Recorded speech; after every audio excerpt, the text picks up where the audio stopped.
Hello नमस्कार, स्वागत आहे तुमचं आपल्या चॅनलमध्ये. नमस्कार मंडळी. जेवढं बोलावं तेवढं कमीच आहे. सिंपल वे मध्येच बोलते. जेवढं बोलावं तेवढं खरंच खरंच खरंच खूप खूप कमी आहे. जेवढं मी बोलेल, जेवढं मी तुम्हाला काही गोष्टी एक्सप्लेन करून सांगेन, तेवढ्याच गोष्टी अजून किचकट बनतायत आणि अजून प्रश्न उभे राहतायत. तर सगळ्यात महत्त्वाचा प्रश्न आपण डायरेक्ट सुरुवात करूया. कसं असतं ना, पण आपल्याला जेव्हा जेव्हा जेव्हा जेव्हा काही काही उभं राहतं आपल्यासमोर आपल्या लाईफमध्ये, तेव्हा सगळ्यात महत्त्वाचा मनी. आणि ज्या पद्धतीने आपल्याकडे मनी असेल ना, त्या पद्धतीने आपण उभे राहतो. काय तर कोणाला आपल्याला मागायची गरज पडू नये. या कसं असतं ना, आपण जेव्हा एखाद्याला मागायला जातो ना, त्या समोरचा पार पाणउतारा करतो आपला. जी चांगली व्यक्ती आहे, जी आपल्याला समजते, ती व्यक्ती आपल्याला इझिली हेल्प करते. कारण त्यांना माहिती असतं की आपण स्वभावाने काय आहोत. पण जी अशी काही माणसं आहेत ना, की ज्यांना मज्जा घ्यायची असते, ती थोडं मला वाटतं जवळची जास्त माणसं असतात आणि ती मदत करताना थोडंसं कानाडोळा करतात आणि आपल्यालाच हिणवून टाकतात ते. त्यामुळे आपण आपल्या पद्धतीनेच आपल्या काही कंडिशन्स असतील त्या सांभाळायच्या असतात. तर मोबाईल हल्ला तर खूप असा प्रश्न होता आणि सगळ्यात महत्त्वाचा एक प्रश्न की तू दाताच्या ट्रीटमेंटसाठी CSTला जाते आणि चिमूच्या IBDच्या ट्रीटमेंटसाठी KEMला जाते. तर तुझ्या आसपास हॉस्पिटल्स नाही आहेत का? तर हा सगळ्यात महत्त्वाचा प्रश्न आहे. बरोबर आहे. मला सुद्धा हे जाणवायचं सुरुवातीला, की आपल्या जवळपास हॉस्पिटल्स आहेत, तर आपण इथेच ट्रीटमेंट का करत नाही? आपण एवढ्या लांब अख्खा दिवस जातो. सकाळी 7 वाजता निघालं ना, की संध्याकाळचे 4-5 वाजतातच घरी येईपर्यंत. तर एवढा दिवस घालवण्यापेक्षा आपण झटकेपट इथे 10 मिनिटात गेलो, ट्रीटमेंट झालं की 1 तासामध्ये आपण घरी येऊ शकतो. काही गर्दी नसते, काही नसते. पण जेव्हा समजतं कसं आहे ना, आपल्या बाजूला ज्युपिटर हॉस्पिटल आहे आमच्या बाजूलाच. नितीनच्या जवळच आहे. विवियाना मॉलच्या जवळ आहे ज्युपिटर हॉस्पिटल. ओके. आता त्याला विवियाना म्हणत नाही, आता त्याला लेक शोर म्हणतात. हां. जवळच बेथनी हॉस्पिटल आहे. अजून बघायला गेलं तसे खूप हॉस्पिटल्स आहेत आजूबाजूला. MRR पण आहे म्हणतात. अजून खूप सारे हॉस्पिटल्स आहेत आमच्या अवती-भवती, इकडे-तिकडे. आणि IBDच्या ट्रीटमेंटसाठी गॅस्ट्रोलॉजिस्ट पाहिजे. गॅस्ट्रोएंटरोलॉजिस्ट आणि स्पेशली चिमूसाठी तर पेडियाट्रिक प्लस गॅस्ट्रोएंटरोलॉजिस्ट म्हणजे पोटाचा, गॅसचा डॉक्टर तो पाहिजे. आणि दातांच्या ट्रीटमेंटसाठी म्हणायला गेलं तर रूट कॅनलसाठी प्रायव्हेटमध्ये डॉक्टर 7,000 आणि 5,000 घेते. नुसतं सिमेंट लावायला 700 रुपये घेते. आणि तुम्हाला एक सांगेन, माझ्या मिस्टरांनी गेल्याच महिन्यामध्ये दात दुखत होता म्हणून गेले होते आणि दाताला तिने पोखरलं आणि सिमेंट लावलं. नंतर म्हणाले की रूट करायचं होतं, पण तसं तुम्ही काही सांगत नाहीये, पण मी आता सिमेंट लावून टाकते आणि तुम्हाला सांगते अक्षरशः दुखणं राहिलंच नाही दुखणं. अजूनही एवढं दुखतंय ना, की ती चिमूसोबत त्यांची सुद्धा ट्रीटमेंट चालू आहे, पण मी तुम्हाला सांगितलं नाही.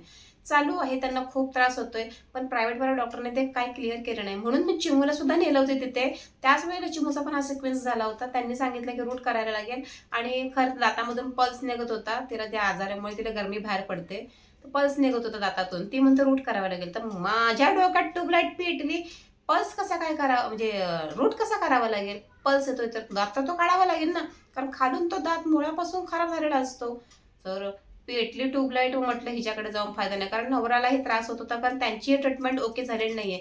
इथेच काजूवाडीमध्येच ठाण्याला नितीन कंपनीजवळ काजूवाडी आहे, साईबाबाचं मंदिर आहे, तिथेच ती डॉक्टरचं ॲडव्हान्स क्लिनिक म्हणून एक छोटंसं क्लिनिक आहे.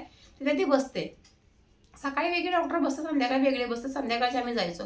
सो मला तिचं काही पटलं नाही म्हणून आम्ही CSTला लांब का जातो, कारण ते गव्हर्नमेंट हॉस्पिटल आहे. गव्हर्नमेंटमध्ये चिमूची ट्रीटमेंट होते IBDची आणि तिथे त्यांना ते पटकन सांगणं इझी पडतं आणि आपल्याला तिची ऑलरेडी जी एक ट्रीटमेंट आहे त्याला जास्त आम्हाला फोकस करायचा, कारण ऑलरेडी काही गोष्टी बाकी आहेत ना, म्हणून त्या करण्यासाठी मग मी तिथे जाते. का तिथे बऱ्यापैकी होतंय आणि मुलांसाठी पटपट होतंय. हां, मोठ्या लोकांचं पटपट होत नाही, पण मुलांचं पटपट होतंय. लगेच गेलं का लगेच ओके करतात. ते काही ट्रीटमेंट असेल ती सिमेंटची, RCT काय ते रूट वगैरे सगळं ओके पटापट करतात. तर हा झाला मुद्दा. तर खूप जणांचा हा प्रश्न होता की आपल्या जवळपास एवढे हॉस्पिटल्स, तिकडे का जात नाही तू? एवढ्या लांब का धडपडते? तर अरे बाबांनो, इथे आम्ही चौकशी केली तर डॉक्टरची पेडियाट्रिक प्लस गॅस्ट्रोएंट्रोलॉजिस्टची नुसती फीजच 1500, 2000 आणि 2500 ह्या लेवलला आहे. 1500, 2000 आणि 2500 या लेवलला आहे वन टाईम. त्यात टेस्ट वगैरे त्यांच्या ना खूप एक्स्ट्रा असतात. म्हणजे हे करा, ते करा, ते करा, ते करा, भरपूर टेस्ट असतात. त्यामुळे ते मला वाटत नाही की 50,000 पगारवाल्या व्यक्तीला सुद्धा हे झेपेल. आमचा तर 20-25,000 पेमेंट माझ्या नवऱ्याला आहे, प्लस ते वेगळं एक्स्ट्रा काम करतात बाहेर, तरी जमत नाहीये. तर ज्याला 50-60,000 पेमेंट आहे त्याला सुद्धा ह्या गोष्टी अशक्य आहेत. समजा त्याच्या लाईफमध्ये हे प्रॉब्लेम्स आले तर मला वाटते 50-60,000 पेमेंटवाला व्यक्ती सुद्धा KM गाठतो. KMला सगळ्यात बेस्ट ट्रीटमेंट आहे मी असं म्हणेन. एवढंच की तिथे थोडासा हाल सोसावे लागतात, हिडझिड सोसावी लागते, तिथे हडतूड सोसावी लागते. आम्ही स्वतः सुद्धा जेव्हा चिमू ॲडमिट होती ना, नवीन बिल्डिंगमध्ये होती, KMच्या नवीन बिल्डिंगमध्ये. सो माझे मिस्टर बाहेर चटाई टाकून झोपायचे. ते एकटेच नव्हते, असे भरपूर लोक होते. खरं तर आम्ही दोघंच होतो, पण बाकीच्या पेशंट्सची पूर्ण फॅमिली होते. का तर तिथे एक थांबायला माणूस, एक औषधाला पळायला माणूस, एक टेस्टसाठी रिपोर्ट्स द्यायला माणूस, असे 3 व्यक्ती तिथे लागतात कंपल्सरी. पण आम्ही दोघंच होतो. कधी कधी मी चिमूला एकटीच ठेवून पटकन जायची. मग आम्ही दोघं जे ब्लड सॅम्पल दिलं ते आम्ही इकडे तिकडे, कुठे काय 53 नंबर, 56 नंबर, 54 नंबर, 135 ना 100 काय ते 105, कुठे कुठे काय काय द्यायला लावायचे, तिथे आम्ही घेऊन जायचो. पण चिमू शांत बसायची. सो अशा गोष्टी होत्या. तिथे त्रास होतो, हिडझिड सोसावी लागते, खूप खूप त्रास सोसावा लागतो. अक्षरशः खूप जेवणाचे वांदे होतात. मी अक्षरशः त्या विकारांसारख्या लाईनीसुद्धा लावलेल्या आहेत तिथे जेवणासाठी. त्यावेळेला मी विचारसुद्धा करायचे की अरे मी इथे काय करते, मी कुठे काय. सगळं 2-2 तास आम्ही लाईनीत उभे राहायचो, अगोदर जाऊन नंबर लावून मग तर जेवण घ्यायचं, जेवण घेऊन यायचं. तिथं हॉस्पिटलमध्ये जेवणसुद्धा आहे, पण डाळ भात असायचा. चपाती करता मरमर करावी लागायची. विकत घ्यायचं म्हटलं तर 15 रुपये, 10 रुपये एक असायची, आणि त्याला काळीची चव नसायची, आणि आपल्याकडे पैसे असावे लागायचे.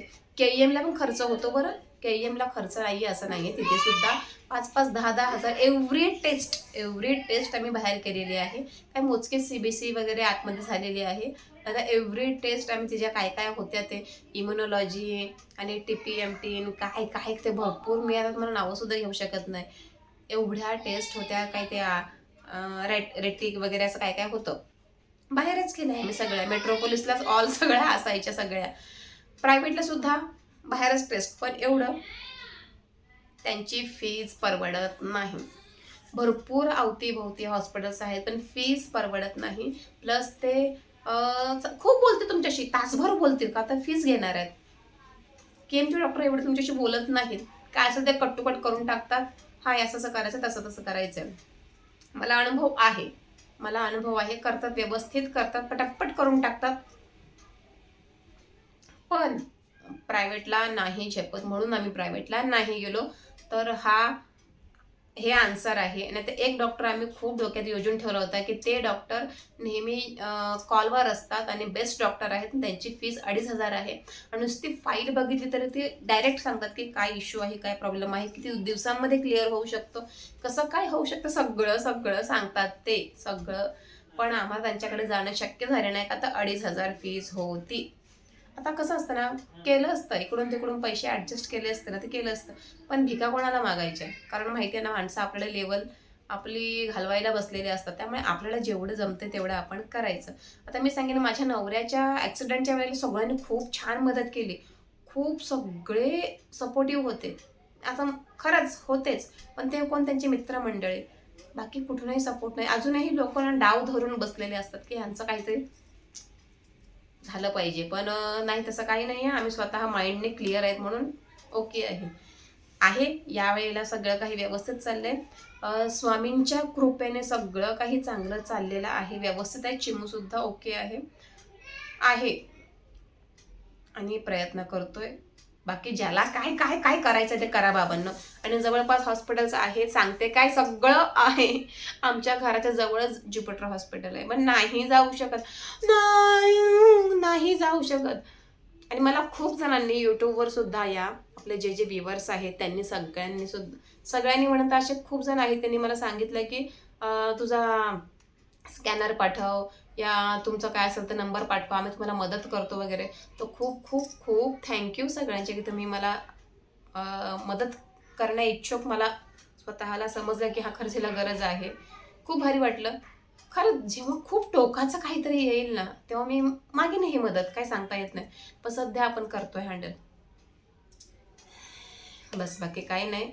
आणि त्रास एकाच गोष्टीचा होतो. आपण एवढं सगळं सगळं सगळं जेव्हा हँडल करतो आणि तरीसुद्धा काही व्यक्ती आपल्याला काहीतरी बोलून बोलून बोलून डाऊन करण्याचा जेव्हा प्रयत्न करते ना, दिमाग हटताय भाई. असं वाटतं ना, ती व्यक्तीच डोळ्यासमोर नको नको, आणि ते लाईफमध्येच नको. सो ह्या गोष्टींपासून मी खूप आता लांब आहे. त्रास नाही घ्यायचा. ओके, तर चला, हे होतं सगळं काही. खूप प्रश्न, तुम्हाला खूप प्रश्न आहेत. किती जरी सोल्युशन काढलं तरी खूप प्रश्न आहेत. आणि माझा लाईफ आहे ना, हे खूप खिचडी आहे. तर त्या खिचडीलाच मी छान समजते आणि खाण्याचा प्रयत्न करते. तर चला, भेटू पुन्हा एका नवीन व्हिडिओमध्ये. बाय. टेन्शन घेऊ नका, सगळं काही चांगलं चाललेलं आहे आमच्या लाईफमध्ये. पुन्हा भेटू एका नवीन व्हिडिओमध्ये. टाटा टाटा.